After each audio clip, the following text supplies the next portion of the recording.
Bisa diulang pertanyaannya? Bagaimana cara kita mempertahankan eksistensi Pancasila sebagai ideologi negara? Astagfirullah. Ayo dong nanya. Jangan susah-susah kalau Oke, nanya Muhammad Nur Haidir orang Mustafa yang dari biasa kelompok Muhammad aja. Natsir. Izin bertanya. Astagfirullah. Gimana sih cara menghadapi tantangan Pancasila di era globalisasi ini? Oke, terima kasih.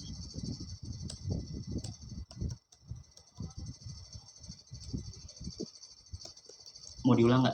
Pertanyaannya hampir sama ya. Boleh. Saya boleh izin tanya? Satu Jung. Tadi apa sih? Bagaimana cara menghadapi tantangan Pancasila di era globalisasi ini?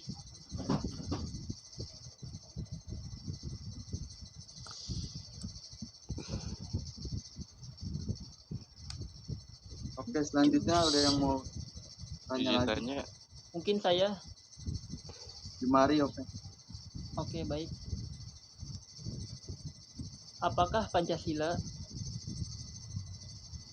masih bisa menjadi bintang pemandu bagi rakyat Indonesia, khususnya generasi milenial?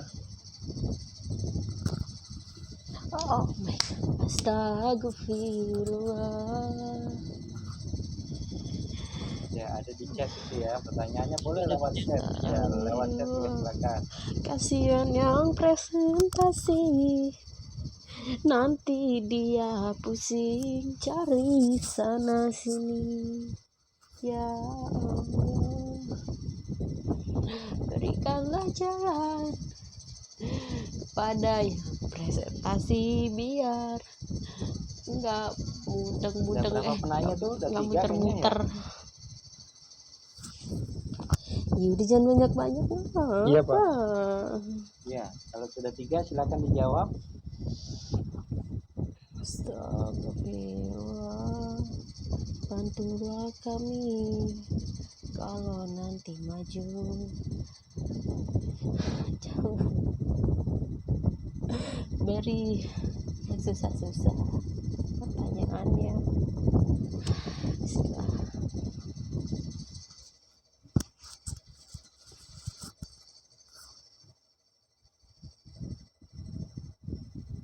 Biu.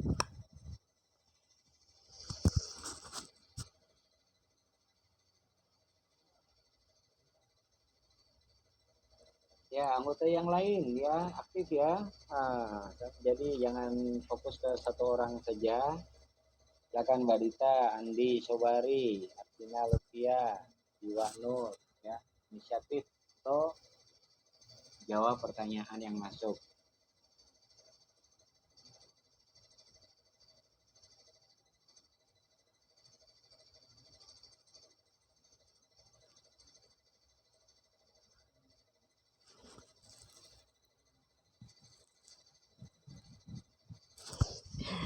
Astagfirullah, tolonglah ngerti, pada susah jawab, jangan dibikin banyak mikir. Ya Allah, gimana nanti gua ya. Tuh, aduh sekali.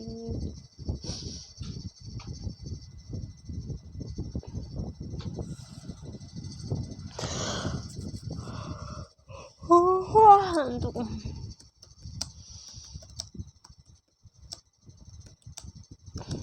Ayo silakan. Astagfirullah. Mandi, ayo Robbi. Ya Allah ya Robbi, bismillah. Ayo semangat. Andi, Sobari, Timothy, silakan Mbak Dita, Artina.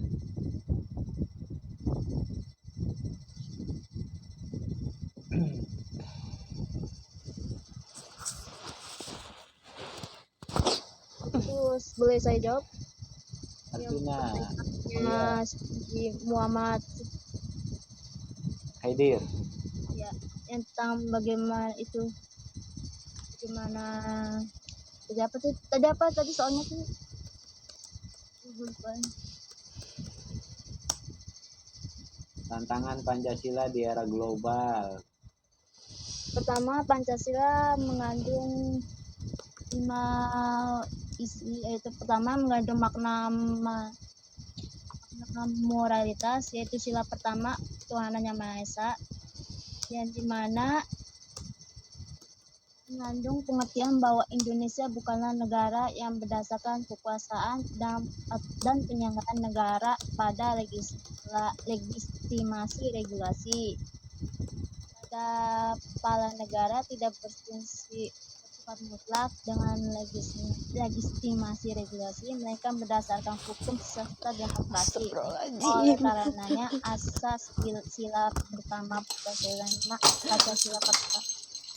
Sila pertama Pancasila lebih berkaitan dengan legitimasi moralitas. Minum dulu. Moralitas. Itu sila kedua. Entar dulu, taruh situ. Sila kedua mengandung makna bahwa negara harus menjunjung tinggi harkat dan martabat manusia sebagai makhluk yang beradab. Mengandung nilai suatu kesadaran sikap moral dan tingkah laku manusia yang didasarkan pada kondisi nurani manusia. Dalam hubungan norma-norma baik terhadap diri sendiri, sesama manusia maupun terhadap lingkungannya. Manusia merupakan asas yang bersifat fundamental dan mutlak dalam kehidupan bernegara dan hukum. Dalam kehidupan negara, kemanusiaan harus mendapat jaminan hukum. Biasanya disebut dengan atas hak-hak dasar atau asas manusia.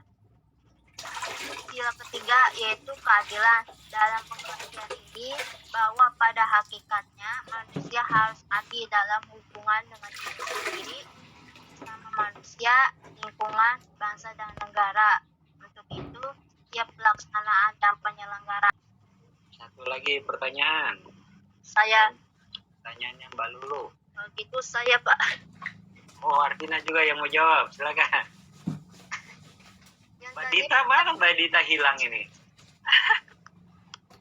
Oke, saya yang jawab aja Pak nomor pertanyaan dulu. Mbak Dita yang jawab, ya. Oke, aku lempar ke Mbak Dita. Pertanyaannya adalah Lulu Ilkmak, bagaimana cara mempertahankan eksistensi Pancasila sebagai ideologi negara? Memang pada saat ini, apalagi di era pandemi ini, seringkali kemerdekaan Indonesia ini dijadikan sebagai hari libur atau hari kita merayakan libur kerja, bukan dijadikan sebagai peringatan betul-betul tentang Pancasila sendiri. Caranya adalah karena yang pertama itu kita harus memikirkan para mahasiswa, dikarenakan banyak mahasiswa yang menyampaikan pendapat tentang Pancasila saat ini tidak didengarkan. Nah, berubah juga dari pandangan pemerintah juga untuk mendengarkan para mahasiswa untuk menyampaikan pendapatnya. Seperti contohnya si Supri nggak balik nanti katanya. Forum, nanti kalau si bapak contoh isi Supri nggak balik. Nanti kalau bapak nelpon kasih ke mama aja dan di pemerintah untuk melakukan nanti kasih ke mama. penyampaian tentang Enggak, besok Pancasila saat ini. Lalu setelah menyediakan forum, yang kedua adalah betul-betul menyediakan atau mendengarkan mahasiswa betul-betul. Jadi karena pada saat ini ketika jadi diskusi antara pemerintah atau pejabat-pejabat dengan mahasiswa itu banyak omongan-omongan mahasiswa yang dipotong. Jadi pesan-pesannya yang sedang disampaikan dipotong di tengah-tengah. Jadi pesan-pesan kita tidak tersampaikan dengan baik. Terus yang ketiga, kita menurunkan ego juga dari para pejabat-pejabat pemerintah, dikarenakan mahasiswa itu adalah generasi penerus bangsa ini, generasi penerus Pancasila ini. Jika dari para tetua tidak mendengarkan suara dari mahasiswa dan juga rakyat pun tidak dihargai, maka dari itu banyak terjadinya demo. Bagaimana maka dari itu semuanya harus berubah, itu bukan hanya dari satu sisi dari generasi muda, tapi dari generasi tertua pun juga harus menunjukkan perubahan tersebut, sehingga kita tetap dapat mempertahankan eksistensi Pancasila sebagai ideologi negara. Pak, menurut saya. Terima kasih Mbak Dita. Tapi tadi yang aku dengar dari jawaban Mbak Dita itu lebih banyak ke untuk caranya pemerintah supaya mendengarkan mahasiswa. Aku tanyanya bagaimana cara kita sebagai pemuda gitu loh. Tapi nggak apa-apa, ini ada penjelasannya juga. Itu kita yang tadi bilang, kita harus tetap berani menyuarakan pendapat kita tentang Pancasila ini. Jadi kita harus lebih aktif lagi ya dalam menyuarakan pendapat kita. Betul, karena banyak sekarang itu mahasiswa yang takut untuk menyampaikan pendapatnya. Ya, karena dikasih. Karena banyaknya kayak betul. Terus yang kedua, kemarin juga kita kan sempat ada demo besar-besaran. Ya. Ternyata banyak penculikan yang masih terjadi terhadap mahasiswa. Padahal mahasiswa lah penerus bangsa ini sendiri. Terima kasih Mbak Dita atas jawabannya. Sama-sama. Oke, baik. Ya. Jadi waktunya sudah lewat 3 menit, 33 menit ya. Kelompoknya Mbak Dita, kelompok 5 Ahmad Yani ya. Maaf Pak, masalahnya.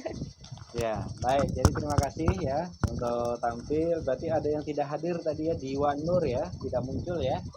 Nggak tahu Pak, kamu Iya betul Pak. Ya, baik. Diwan Nur tidak muncul.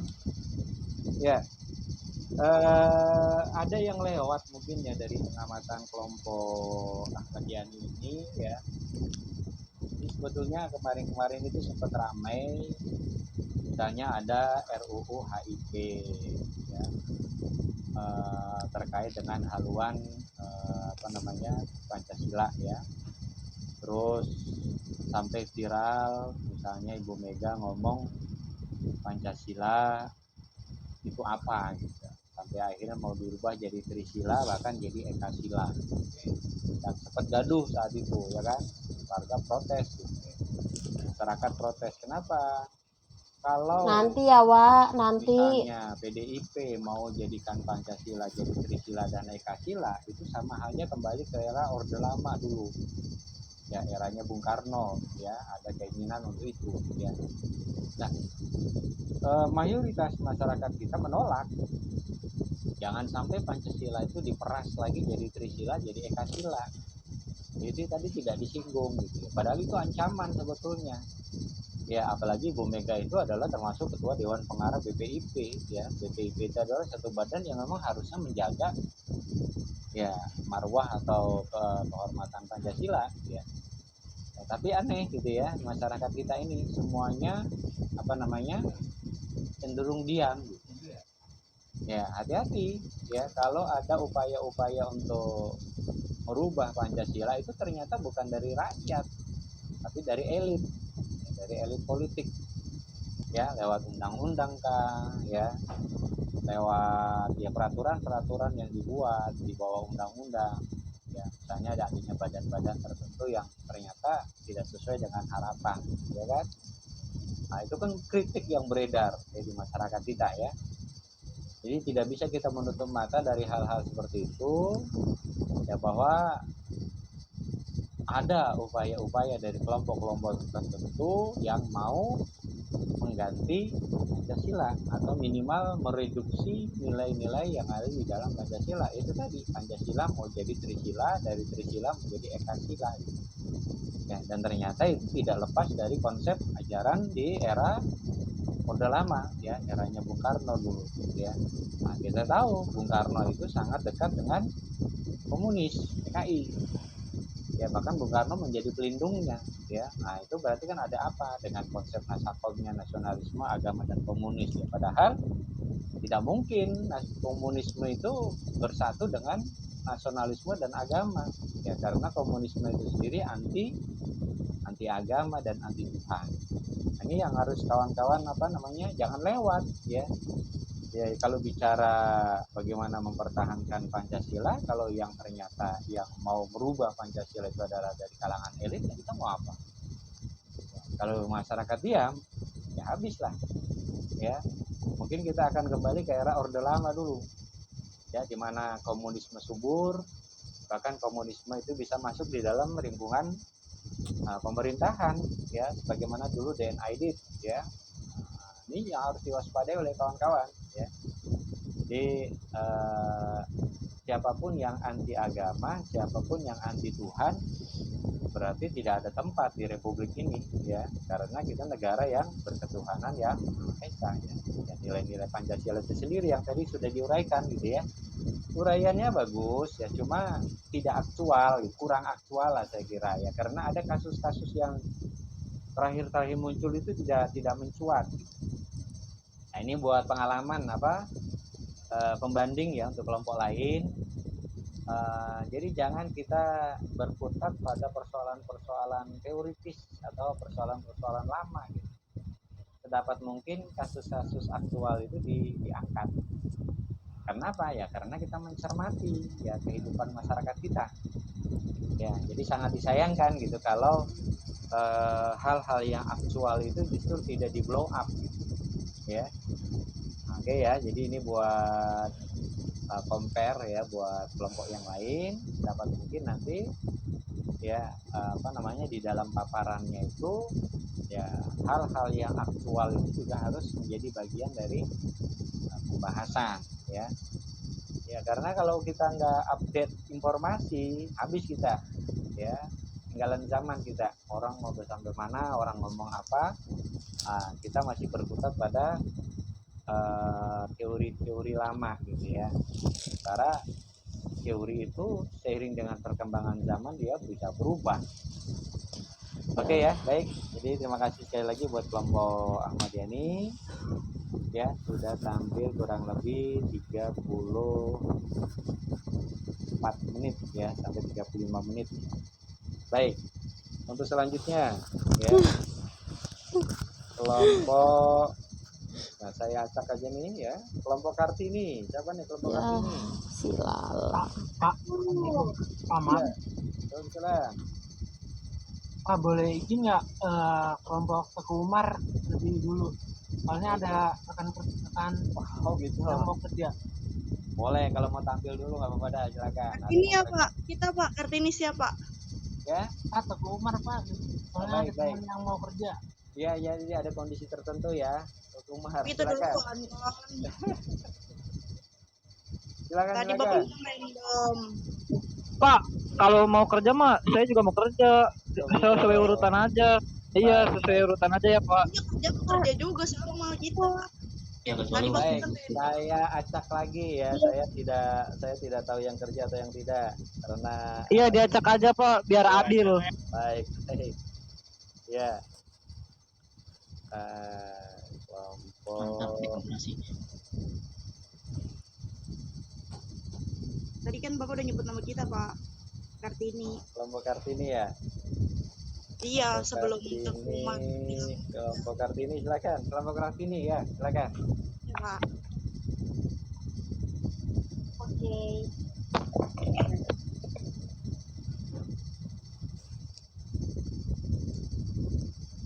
Siapa nih ketua kelompoknya? Aku, Pak. Moderatornya aku, Pak. Pak Lulu, ya, silakan. Dulu saya ya.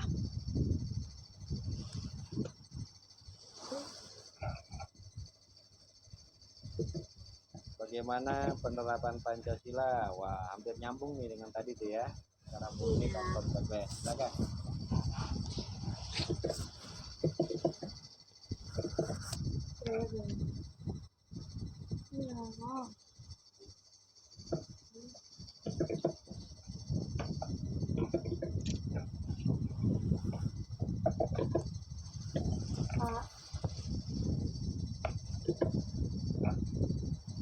Bentar.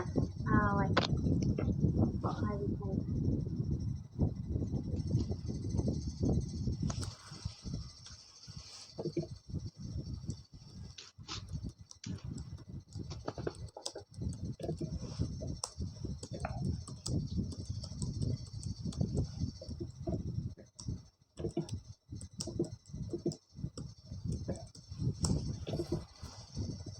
Kok nggak keluar ya layarnya?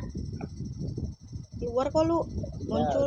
Udah share screen, Mbak Lulu. Silakan. Tapi aku udah slide show enggak Di Prima ya. Ya kadang-kadang error kalau kayak Prima. Oke, aku ulang-ulang. Presentasi aku semua aja di seluruh layar aja.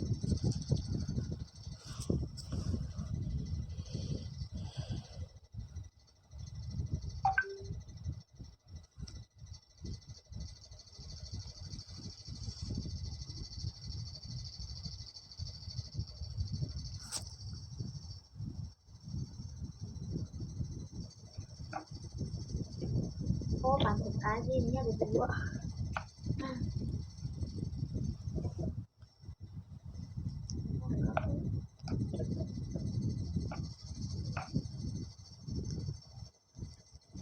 Apakah udah terslide show? Udah lu. Sudah. Oke, kita mulai ya. Assalamualaikum warahmatullahi wabarakatuh. Selamat malam semuanya. Waalaikumsalam warahmatullahi wabarakatuh. Malam. Ya.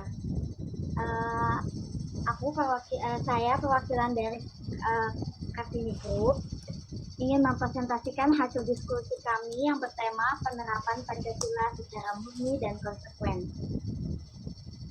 Sebelum masuk ke materinya, izinkan saya memperkenalkan member dari kelompok Kartini. Yang pertama ada rekan saya Ira Siti Sandika, yang kedua ada Laila Cahyo Azizi, yang ketiga ada saya sendiri Lulul Maknun, dan yang terakhir ada Mutiara Musdalifah. Sebelum kita masuk ke materinya, saya akan menjelaskan tentang latar belakangnya terlebih dahulu. Pancasila merupakan pandangan hidup dasar negara dan pemersatu bangsa yang majemuk. Pengaruh Pancasila sangat besar di negara ini karena kondisi yang dapat terjadi karena perjalanan sejarah dan kompleksitas keberagaman bangsa Indonesia seperti keragaman suku, agama, bahasa daerah, pulau, adat istiadat, kebiasaan budaya, serta warna kulit yang berbeda satu sama lain. Tetapi mutlak harus dipersatukan. Dan Pancasila terdiri dari 5 sila. Yang pertama, ketuhanan yang Maha Esa. 2, kemanusiaan yang adil dan beradab. 3, persatuan Indonesia. 4, kerakyatan yang dipimpin oleh hikmat kebijaksanaan dalam permusyawaratan perwakilan. Dan yang kelima, keadilan bagi seluruh rakyat Indonesia. Lalu pengertian Pancasila sendiri akan dijelaskan oleh rekan saya, yaitu Laila Cahyo Azizi. Untuk saudari Laila Cahyo Azizi, dipersilakan. Terima kasih Lulul Maknun. Saya akan menjelaskan pengertian Pancasila. Menurut Wikipedia, Pancasila adalah pilar ideologis negara. Nama ini terdiri dari 2 kata dari Sanskerta. Panca berarti 5 dan sila berarti prinsip atau asas. Pancasila merupakan rumusan dan pedoman kehidupan berbangsa dan bernegara bagi seluruh rakyat Indonesia. Istilah Pancasila telah dikenal sejak zaman Majapahit 14, yaitu terdapat pada buku Negara Kertagama karangan Empu Prapanca dan dalam buku karangan Sutasoma karangan Empu Tantular. tetapi baru dikenal oleh bangsa Indonesia pada 1 Juni 1945, yaitu pada waktu YR Soekarno mengusulkan Pancasila sebagai dasar negara. Dalam sidang Badan Penyelidik Usaha-usaha Persiapan Kemerdekaan Indonesia. Next. Pengertian Pancasila secara etimologis. Pancasila berasal dari bahasa Sanskerta, bahasa Brahmana India, yang artinya panca 5 dan sila batu sendi, tingkah laku atau dasar. Tingkah laku di sini diartikan sebagai tingkah laku yang baik. Jadi, Pancasila ialah 5 batu sendi, yaitu 5 tingkah laku baik yang menjadi sendi dari masyarakat. Pengertian secara terminologis, Proklamasi Kemerdekaan tanggal 17 Agustus 1945 itu telah melahirkan negara Republik Indonesia untuk melengkapi alat-alat perlengkapan negara sebagaimana lazimnya negara-negara yang merdeka. Maka Panitia Persiapan Kemerdekaan Indonesia, PPKI, segera mengadakan sidang. Rumusan Pancasila sebagaimana tercantum dalam pembukaan Undang-Undang Dasar 1945. Inilah yang secara konstitusional sah dan benar sebagai dasar negara Republik Indonesia yang disahkan oleh PPKI yang mewakilkan seluruh rakyat Indonesia. Rumusan next. Pada tanggal pengertian Pancasila secara historis. Pada tanggal 1 Juni 1945, di dalam sidang tersebut, IR Soekarno berpidato secara lisan tanpa tulis mengenai calon rumusan dasar negara Indonesia. Kemudian memberi nama Pancasila, yang artinya 5 dasar. Hal ini menurut Soekarno atas saran dari salah seorang temannya, yaitu seorang ahli bahasa yang tidak disebutkan namanya. Next. Pelaksanaan Pancasila. Ada siapa? Oke, boleh lanjut. Nggak ada lagi, ya udah segitu dong ya. Iya. Sejak itulah perkataan Pancasila yang ini belum. Sejak itulah perkataan Pancasila menjadi bahasa Indonesia dan merupakan istilah umum. Walaupun dalam Alinea 4 pembukaan Undang-Undang Dasar 1945 tidak termuat istilah Pancasila. Namun yang dimaksud dasar negara Republik Indonesia adalah disebut dengan istilah Pancasila. Hal ini didasarkan atas interpretasi historis terutama dalam rangka pembentukan calon rumusan dasar negara yang secara spontan diterima oleh peserta sidang secara bulat. Terima kasih, Lulu. Terima kasih, Lala.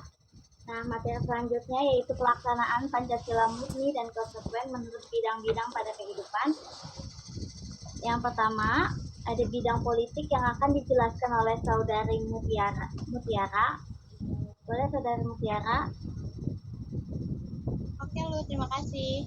Ya, sama-sama. Bidang politik. Landasan aksiologis sumber nilai sistem politik Indonesia adalah dalam pembukaan Undang-Undang Dasar 1945 Alinea 4. Maka disusunlah kemerdekaan kebangsaan Indonesia itu dalam suatu Undang-Undang Dasar Negara Indonesia yang terbentuk dalam suatu susunan negara Republik Indonesia yang berkedaulatan rakyat dengan berdasar kepada ketuhanan yang Maha Esa, kemanusiaan yang adil dan beradab, persatuan Indonesia, dan kerakyatan yang dipimpin oleh hikmat, kebijaksanaan dalam permusyawaratan perwakilan, serta dengan mewujudkan suatu keadilan sosial bagi seluruh rakyat. Sehingga sistem politik Indonesia adalah demokrasi Pancasila. Nilai dan ruh demokrasi yang sesuai dengan visi Pancasila adalah yang berhakikat. Yang pertama, kebebasan, terbagikan atau terdesentralisasikan kesederajatan, keterbukaan, menjunjung etika, dan norma kehidupan. Yang kedua, kebijakan politik atas dasar nilai-nilai dan prinsip-prinsip demokrasi yang memperjuangkan kepentingan rakyat dan kontrol publik. Yang ketiga, pemilihan umum yang lebih berkualitas dengan partisipasi rakyat yang seluas mungkin. Terakhir, supremasi hukum. Next. Pula standar demokrasinya yang bermekanisme checks and balance, transparan, akuntabel. Lalu berpihak kepada social welfare. Yang ketiga, meredam konflik dan utuhnya NKRI. Terima kasih. Oke, terima kasih. Selanjutnya akan dijelaskan oleh saudari Ira. Boleh saudari Ira dipersilakan. Baik, terima kasih Lulu. Ini saya akan menjelaskan bidang ekonomi. Ekonomi menurut Pancasila adalah berdasarkan asas kebersamaan, kekeluargaan, artinya walaupun terjadi persaingan, namun tetap dalam kerangka tujuan bersama, sehingga tidak terjadi persaingan bebas yang mematikan. Dengan demikian, pelaku ekonomi di Indonesia dalam menjalankan usahanya tidak melakukan persaingan bebas, meskipun sebagian dari mereka akan mendapatkan keuntungan yang lebih besar dan menjanjikan. Hal ini dilakukan karena pengalaman dalam bidang ekonomi harus berdasarkan kekeluargaan. Jadi interaksi antar pelaku ekonomi sama-sama menguntungkan dan tidak saling menjatuhkan. Pilar sistem ekonomi Pancasila yang meliputi ekonomika etik dan ekonomika humanistik, nasionalisme ekonomi dan demokrasi ekonomi berkeadilan sosial. Namun pada kenyataannya sejak pertengahan 1997, krisis ekonomi yang menimpa Indonesia masih terasa hingga hari ini. Next.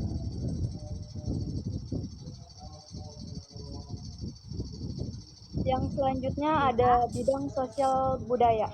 Sikap yang harus ditunjukkan oleh masyarakat Indonesia sebagai pengalaman dari Pancasila dalam menghadapi nilai-nilai globalisasi terutama dalam kehidupan sosial budaya. Yang pertama yaitu ada gaya hidup masyarakat harus diselaraskan dengan nilai norma, estetika, terutama yang berkaitan dengan mode pakaian, pergaulan, dan kebiasaan hidup, serta adat istiadat. Yang kedua ada sikap individualisme yang mempengaruhi budaya masyarakat Indonesia yang biasa bergotong royong dan kekeluargaan. Yang terakhir yaitu pengaruh sikap materialistis dan sekularisme, yaitu sikap yang lebih mementingkan nilai materi daripada yang lainnya, sehingga dapat merusak sendi-sendi kehidupan yang menjunjung keadilan dan moralitas. Selain itu, sekularisme perlu juga diwaspadai karena Indonesia sebagai negara yang menjunjung tinggi nilai-nilai ketuhanan. Next. Yang terakhir ada bidang hukum. Pengembangan prinsip-prinsip yang berbasis pada filosofi kemanusiaan dalam nilai-nilai Pancasila antara lain perdamaian bukan perang, demokrasi bukan penindasan, dialog bukan konfrontasi, kerjasama bukan eksploitasi, keadilan bukan standar ganda. Sekian, terima kasih.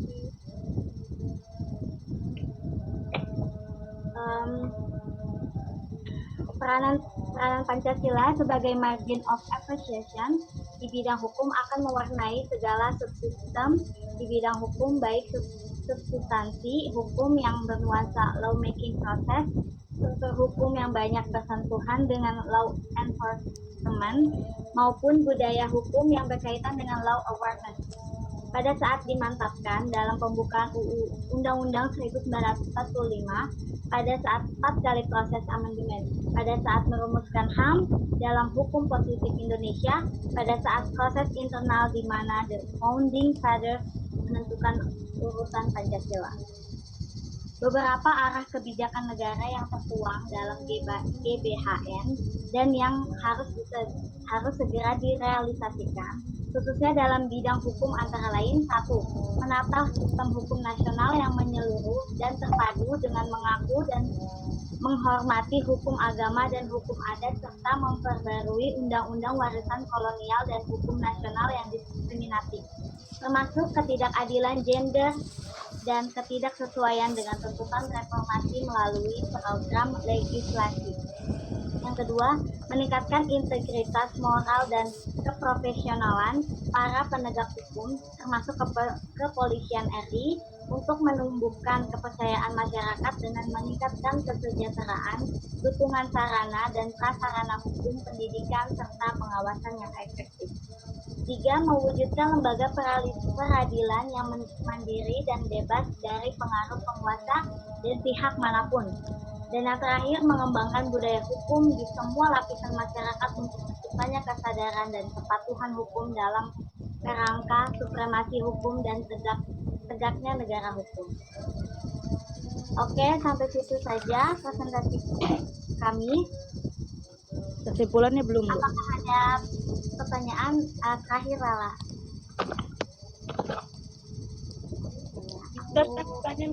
Izin bertanya kedua.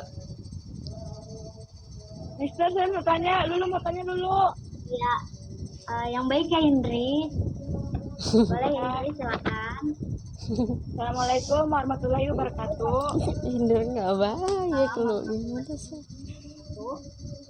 Saya perwakilan dari kelompok Bung Hatta ingin bertanya, bagaimana contoh nasionalisme ekonomi Indonesia dalam era kompetisi global? Bagaimana? Boleh diulang? Bagaimana contoh nasionalisme ekonomi Indonesia dalam era kompetisi global? Jangan susah-susah sih. Apalagi Oke. Terima kasih Indri. Yang lain? Oke, Lulu. Saya. Gimana tadi aku lihat udah bertanya ya, boleh ke yang lainnya dulu yang belum bertanya. Mohon maaf. Saya. Iya boleh, Rahma Saleha ya. Ya. Assalamualaikum warahmatullahi wabarakatuh. Saya Rahma Saleha dari kelompok Sisingamaraja. Yang ingin saya tanyakan adalah terkait dengan pernyataan pada saat dimantapkan dalam pembukaan Undang-Undang Dasar 1945 terjadi 4 kali proses amandemen. Yang ingin saya tanyakan, yang ingin saya tanyakan adalah bagaimana proses itu bisa terjadi sehingga bisa dimantapkan pembukaannya itu. Maksudnya kenapa bisa sampai terjadi 4 kali proses amandemen sampai dimantapkannya pembukaan Undang-Undang Dasar tersebut? Itu aja, terima kasih. Oke, terima kasih Rahma. Saya ingin Boleh yang satu lagi ya Mister ya? Saya. Udah ada 2 pertanyaan. Ya, satu lagi silakan. Oke, satu lagi silakan. Siap. Ya. Perkenalkan, saya Irsyad dari kelompok. Maaf Irsyad, suaranya. Perkenalkan, saya Irsyad dari kelompok Bung Karno. Apakah sudah terdengar suara saya? Sudah Irsyad. Terima kasih. Pada 1 Juni, warga Indonesia merayakan hari lahir Pancasila. Namun sayangnya, hingga saat ini, implementasi Pancasila belum benar-benar dilaksanakan secara murni, serta konsekuen dalam kehidupan sehari-hari berbangsa dan bernegara.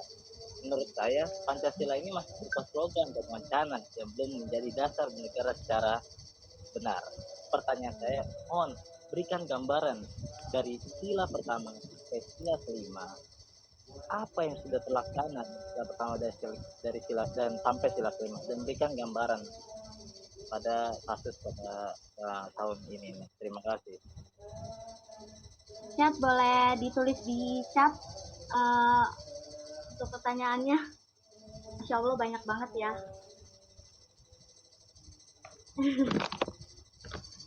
Boleh ya chat. Oke, berikan kami waktu ya Mister untuk menjawab pertanyaannya. Ya, silakan. Biasa anggota kelompok yang lain jika memang sudah bisa jawab silakan. Saling menunggu tidak ya.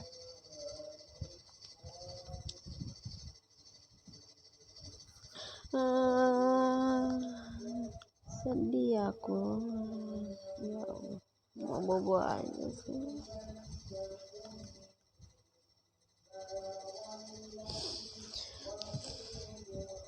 Yo nanyanya jangan yang susah-susah. Gimana sih? Kita mau udah tayang nih. guys.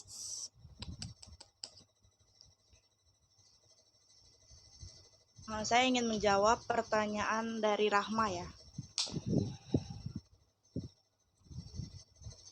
Rahmanya ada? Ada, hadir. Oh ya. Sebagaimana tujuan amandemen itu dilaksanakan untuk menyempurnakan aturan dasar dalam tatanan negara, kedaulatan rakyat, HAM, pembagian kekuasaan, eksistensi negara, demokrasi, dan hukum. Jadi sampai 4 kali itu, jadi untuk tujuannya ya untuk menyempurnakan biar dia lebih kuat lagi gitu. Jadi pertanyaan Lebih gitu kuat. kan, kenapa? Iya. Jadi lebih kuat. Pertanyaannya sampai 4 kali gitu kan di amandemen ya kan, benar kan? Ya. Oh, Jadi supaya itu lebih tujuannya itu itu ya, lebih mantap lagi bisa. Jadi itu apa namanya? Untuk menguatkan Jadi aja apa? gitu ya. 4 kali Untuk prosesnya itu untuk menyempurnakan. menguatkan amandemen tersebut aja ya. Ya, untuk menyempurnakan, untuk menguatkan beberapa aturan dasar, jadi biar lebih kuat lagi gitu aturannya. Sebagai wujud respon pada tuntutan reformasi. Ya, harusnya Oke. Baik, terima kasih atas jawabannya, Naila. Ya, terima kasih Rahma. Saya ingin jawab pertanyaan Indri. Tadi kan pertanyaannya contoh.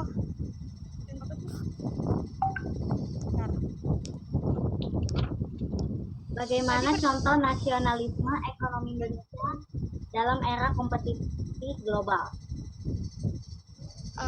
Kan Indri ingin contohnya. Tolong suara saya.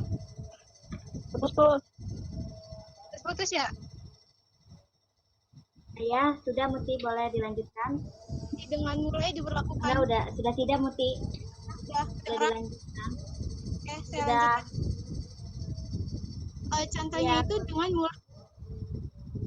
Contohnya itu dengan mulai dilakukannya peraturan wajib memenuhi standar nasional Indonesia SNI baru produk tertentu. Contohnya sekarang ada produk yang diberlakukan wajib SNI. Kalau dia tidak mempunyai label SNI, dia tidak boleh beredar. Kita memberi pengakuan terhadap produk yang ber-SNI ada lembaganya. Itu kata lembaga sertifikasi produk. Pemberian sertifikat produk bagi pelaku usaha merupakan bentuk standarisasi bisnis tidak akan mampu bertahan apabila perekonomian nasional tidak berkembang. Oleh karena itu, perlu ada perpaduan antara standar bisnis dan nasionalisme. Cukup, Indri. Cukup, Muti. Terima kasih. Ngerti belum? Iya, ngerti, paham. Oke.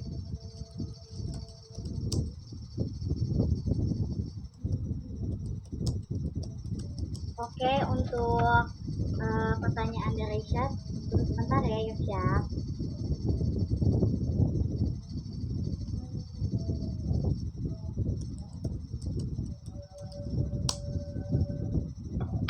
Oke, karena pertanyaan Irsyad ini luas sekali, aku akan mencoba menjawab, dan jika ada tambahan-tambahan dari kelompok saya atau yang lainnya boleh ya.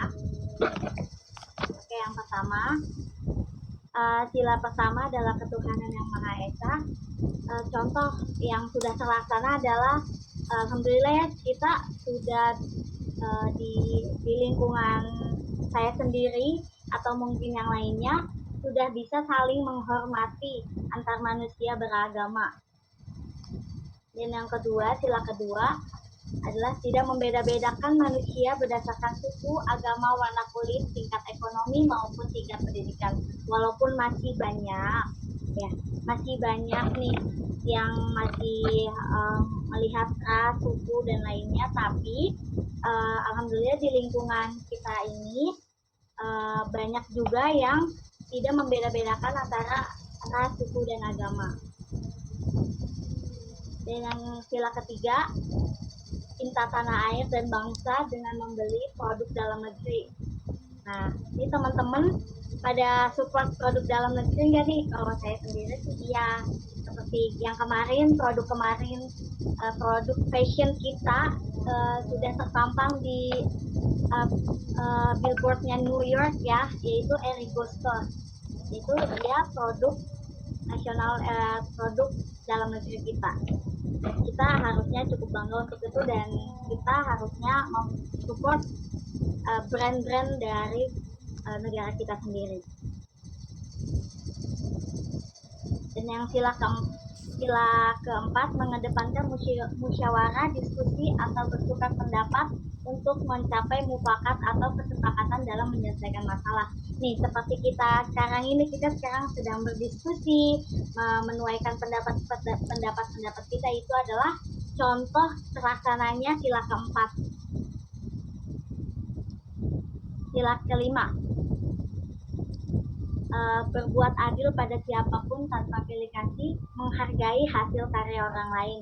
Seperti yang seperti sekarang ini, kita kalian semua menghargai, alhamdulillah, makasih, menghargai presentasi kita saat ini dan yang kelompok-kelompok yang sebelum kelompok Kartini ini. Itu mungkin Mutiara, Lala, atau Ira ada tambahan? Mau nambahin Iya, dikit? Lu. Tambah. Ya boleh. Mutiara dulu ya, Ira. Oke, Mutiara dipersilakan.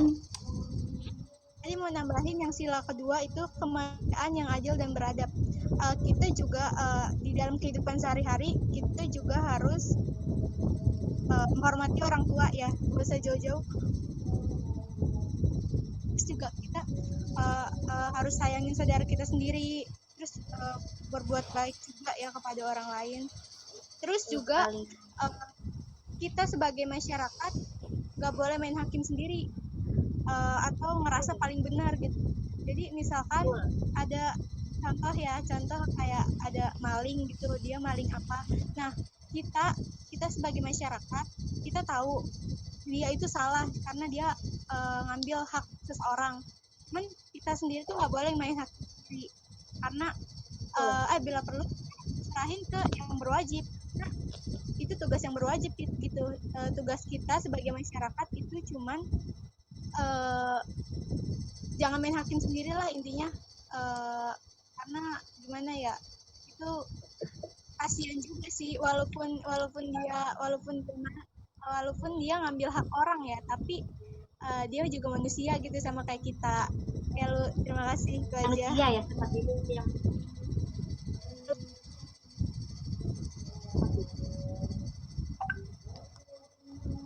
Oke, Muti. Nah, sepertinya Muti sudah ya. Boleh Lala tadi ingin menambahkan ya sepertinya. Nah, setiap elemen masyarakat dengan cara masing-masing untuk mengamalkan Pancasilanya ya. Jadi kayak contohnya itu kayak misalnya TNI kuat dalam mengamalkan sila ketiga. Itu sesuai dengan moto mereka yang membahana, yaitu NKRI harga mati. Tanpa TNI juga kuat dalam pengalaman sila keempat. Itu sebabnya TNI sangat responsif pada isu kedaulatan negara. Jadi sih Lu contohnya TNI. Iya, betul sekali. Terima Oke, kasih. Irsyad, bagaimana? Apa ada tanggapan? Aduh, sudah terjawab. Terima kasih banyak. Ya, sama-sama Irsyad. Sebelum aku tutup, aku izinkan aku untuk memberi kesimpulan dari presentasi kelompok Kartini kali ini.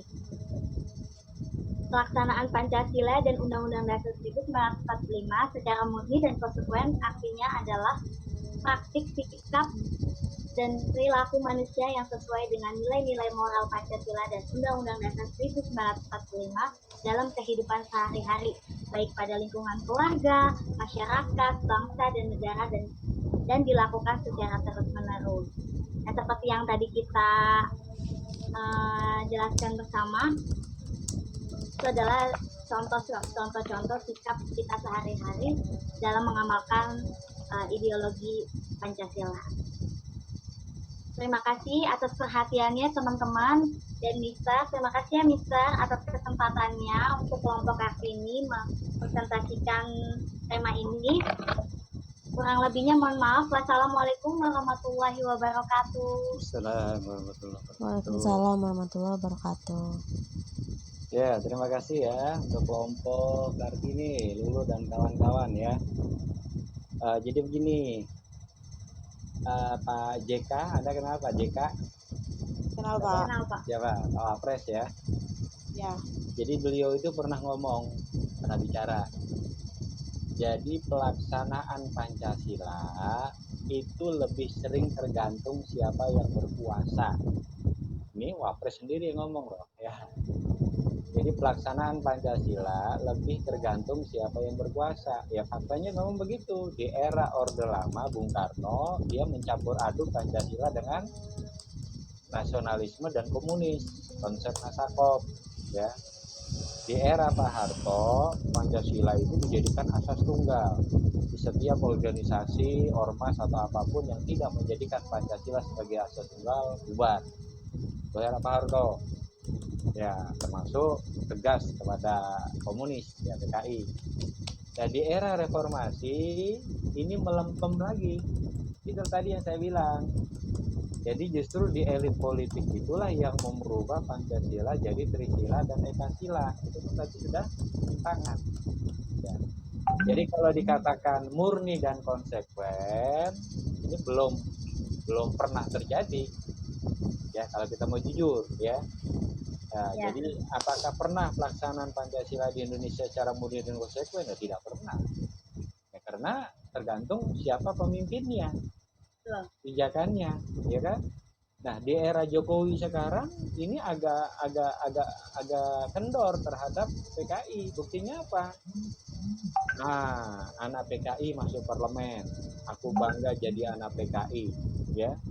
Dan partai-partai yang ada juga mereka secara jujur mengakui bahwa ada anggotanya bahkan dulu di DPR orang PKI, keturunan PKI. Artinya apa? Kalau di era Pak Harto yang kayak gini nggak mungkin. Di era Presiden Soeharto loh ya, beliau tegas, keras ya, terhadap paham komunisme. Tapi sayangnya di era reformasi itu kendor lagi. Itulah tadi yang saya khawatir. Ya, ketika Megawati bicara Pancasila mau diganti jadi Trisila dan Ekasila, itu nanti akhirnya akan kembali ke era Orde Lama. Ya, era bapaknya Megawati, ya, Bung Karno. Ya, di mana di situ komunis hidup. Ya. Bagaimana Anda bisa bayangkan orang yang anti agama berdampingan dengan orang beragama? Nggak mungkin. Faktanya mana? Faktanya Rusia, Kamboja, Cina. Ya, siapapun yang berseberangan dengan paham komunisme, sekalipun itu adalah keluarga sendiri, dibantai. Di Rusia itu 17 juta orang, ya. Di Kamboja 3 juta orang, di Cina itu hampir 60 sampai 70 juta orang. Bayangkan, ya, sadisnya, kejamnya paham komunisme. Nah ini kita mau hidup ini paham ini. Nah ini berbahaya. Karena ketentuan pemerintahnya TAP MPRS nomor 25 tahun 66 itu belum dicabut bahwa PKI dan turunannya termasuk terlarang di Republik ini. Sayangnya itu tadi murni dan konsekuen, sekarang tidak. Ya, kalau kita mau pakai prinsip murni dan konsekuen ya pasti eranya Pak Harto yang komunis itu harus diberangus. Era Pak Harto memang sangat ini apa istilahnya ya dengan berlakunya asas tunggal itu ya. Oke ya. Jadi itulah buat wawasan semuanya, buat sahabat semua. Jadi intinya ya entah kapan ya pelaksanaan Pancasila itu secara murni dan konsekuen kita tidak tahu. Bung Hatta sendiri udah kritik termasuk dari segi ekonomi kan. Jadi beliau katakan apa? Anda baca bukunya itu Bung Hatta. Selama di Indonesia masih ada orang miskin, masih ada anak terlantar, masih ada anak jalanan, maka hakikatnya kita ini belum merdeka sepenuhnya. Bung Hatta itu, ya, beliau menyoroti tentang ketimpangan ekonomi yang terjadi. Ya. Dan semua sepakat dengan Bung Hatta bahwa kita belum merdeka sepenuhnya, ya, apalagi dengan semuanya serba impor, ya. Yang katanya dulu kampanyenya tidak impor, impor, ya. Kemudian sampai pada katanya dulu nggak utangnya luar biasa, ya enggak, katanya dulu tidak pakai APBN, akhirnya pakai APBN. Nah, di sini masalahnya. Jadi kalau orang boleh menilai, ya pemerintah sendiri justru yang tidak konsisten dengan ya nilai Pancasila itu sendiri. Itu kata Pak JK tadi ya, bukan kata saya ya, kata Pak JK. Jadi pemerintah sendiri saling mengkritisi dan itu realitas. Jadi kalau kita bilang bahwa wah sudah murni, sudah konsekuensi Indonesia, ya belum, bullshit, omong kosong ya, masih proses. Ya, kita nggak tahu sampai kapan. Ya, atau jangan-jangan prediksi bahwa Indonesia tahun 2030, 2025, 2030 Indonesia hilang dari peta bumi, Anda mau apa? Ya, memang awalnya di fiksi, novel fiksi gitu ya, tapi Pak Prabowo sudah ngomong, ya Indonesia mungkin 2030 sudah hilang dari peta bumi. Ya, di novel itu namanya judulnya Ghost Class ya. Jadi mungkin pulaunya ada, tanahnya ada, airnya ada, tapi bukan lagi nama Indonesia. Bisa Indochina, ya kan? Bisa Indonesia Serikat, ya kita tidak tahu. Ya enggak? Karena dulu pernah Indonesia Serikat. Ya, baru tahun 50 kembali lagi oleh mosi integral Muhammad Nasir muncullah istilah NKRI. Ya. Jangan salah ya, NKRI itu, konsep NKRI didasarkan pada mosi integral Muhammad Nasir tahun 1950 ya, karena sebelumnya Indonesia itu serikat, kayak di Amerika itu Indonesia dulu negara bagian gitu ya, bukan negara kesatuan ya, tapi negara bagian. Nah, Anda harus melek sejarah itu ya, jadi tidak menutup kemungkinan nanti tahun 2025 2030 Anda cari di peta bumi mana Indonesia ya. Iya, yang ada Republik Indochina kan, yang ada entah negara federasi apa, itu tidak tahu ya prediksinya. Ya ini buktinya, faktanya apa? Indonesia kalau tidak sanggup bayar utang, Kalimantan akan dijual. Nah, Anda mau apa? Ya kan? Kepada siapa dijual? Anda saya yakin sudah pasti tahu, sahabat, ya kan? Iya, taruhannya itu ya, bahwa nanti akan dipreteli kita nih, Timor Leste lepas, kemudian Timur lepas, mungkin Papua yang sampai hari ini terus menuntut kemerdekaan dengan OPM-nya, kita nggak tahu sampai kapan pemerintah mau bertahan. Ya, nah, bisa saja nanti pada akhirnya toh Papua, kita tidak tahu ya, kita tidak berharap ya, tapi ya prediksi tadi itu patut jadi perhatian. Makanya tugas mahasiswa semuanya, sahabat semua, gimana nih mengawal ini ya, jadi jangan sampai pelaksanaan Pancasila secara murni dan konsekuen itu hanya ada hitam di atas putih ya, sementara realitasnya tidak demikian ya. Oke ya, ini jadi bahan kajian dan bahan renungan buat kita semua lah ya, karena itu tadi prediksi-prediksi yang mengkhawatirkan itu sudah ada. Oke ya, baik, terima kasih sekali lagi buat kelompoknya Mbak Lulu dan kawan-kawan ya. Terima kasih Pak. Ya, Mbak Ira, Mbak Laila, Mutiara hadir semua nih ya, 4 orang ya kelompok Kartini. Baik, nanti saya persilakan kelompok berikutnya, saya acak nih kelompoknya si Singamangaraja. Mana nih? Pahlawan hadir Pak. Ya, pahlawan dari Sumatera Utara di Singamangaraja. Ayo silakan. Iya Pak, hadir Pak. Mudah-mudahan 100% anggota kelompoknya hadir. Bentar Pak. Ya, siapa ininya? Presenternya, ketua kelompoknya. Udah kelihatan Pak? Belum share screen. Belum sih. Sudah Pak. Nah, masih proses. Nonton. Rahma Soleha, Gusti Hermawan, Rohman, Nurwah